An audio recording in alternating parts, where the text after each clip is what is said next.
സതീശനെ കേരളത്തിൻ്റെ മുഖ്യമന്ത്രിയായി AICC പ്രഖ്യാപിച്ചിരിക്കുകയാണ്. വലിയ സന്തോഷമുണ്ട്. അദ്ദേഹത്തിന് എല്ലാ വിധത്തിലുള്ള അഭിനന്ദനങ്ങളും നേരുകയാണ്.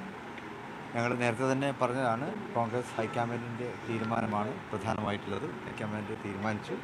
ആ തീരുമാനം കേരള ജനതയ്ക്കൊപ്പം ഞങ്ങളും അംഗീകരിക്കുകയാണ്. മുസ്ലിം ലീഗ് കൂടെ പരിപൂർണമായും അംഗീകരിച്ചിരിക്കുന്നു. ഒരു നല്ല ഭരണം നടത്തുവാൻ തീർച്ചയായിട്ടും സതീശന് സാധിക്കും. ടീം UDF ആണല്ലോ സതീശൻ തെരഞ്ഞെടുപ്പിൻ്റെ എല്ലാ സമയങ്ങളിലും അദ്ദേഹം പറഞ്ഞ വാക്ക് അതാണ്. തീർച്ചയായിട്ടും ടീം UDFൻ്റെ തന്നെ ഒരു ഭരണമായിരിക്കും ഇനി അടുത്ത 5 വർഷക്കാലം ഇനി തുടർന്നും കേരളത്തിൽ ഉണ്ടാകാൻ പോകുന്നത് എന്നുള്ളതിൽ ഞങ്ങൾക്ക് വലിയ സന്തോഷമുണ്ട്. എല്ലാ വിധത്തിലുള്ള അഭിനന്ദനങ്ങളും ആഹ്ലാദങ്ങളും പങ്കുവെക്കുകയാണ്.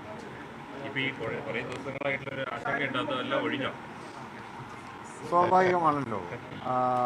AICC ആണ് ഈ കാര്യത്തിൽ അന്തിമ തീരുമാനമെടുത്തത്. കോൺഗ്രസ് ഹൈക്കമാൻഡാണ്.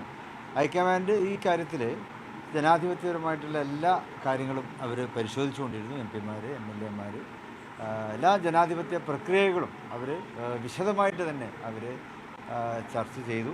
ഞങ്ങൾ ഘടകകക്ഷികളുടെ തീരുമാനവും ഘടകകക്ഷികളുടെ അഭിപ്രായങ്ങളും ഒന്നിലേറെ തവണ അവർ ഞങ്ങളോട് ചോദിച്ചിട്ടുണ്ടായിരുന്നു. ഇന്നും കാർഗേജി ഞങ്ങളൊക്കെ വിളിച്ചു, ഞങ്ങളുടെ അഭിപ്രായങ്ങൾ ഞങ്ങൾ പറഞ്ഞു. അപ്പോൾ എല്ലാ ജനാധിപത്യ പ്രക്രിയയും പൂർത്തീകരിക്കാൻ കുറച്ച് സമയമെടുത്തു എന്ന് മാത്രം, അതല്ലാതെ മറ്റ് ബുദ്ധിമുട്ടൊന്നും ഉണ്ടായിട്ടില്ല. കേരള ജനത ഈ തെരഞ്ഞെടുപ്പിൽ ഒരു ജനവിധി ഉണ്ടായിട്ടില്ലല്ലോ. ആ ജനവിധിയെ മാനിച്ചുകൊണ്ടുള്ള ഒരു തീരുമാനമാണ് കോൺഗ്രസ് ഹൈക്കമാൻഡ്.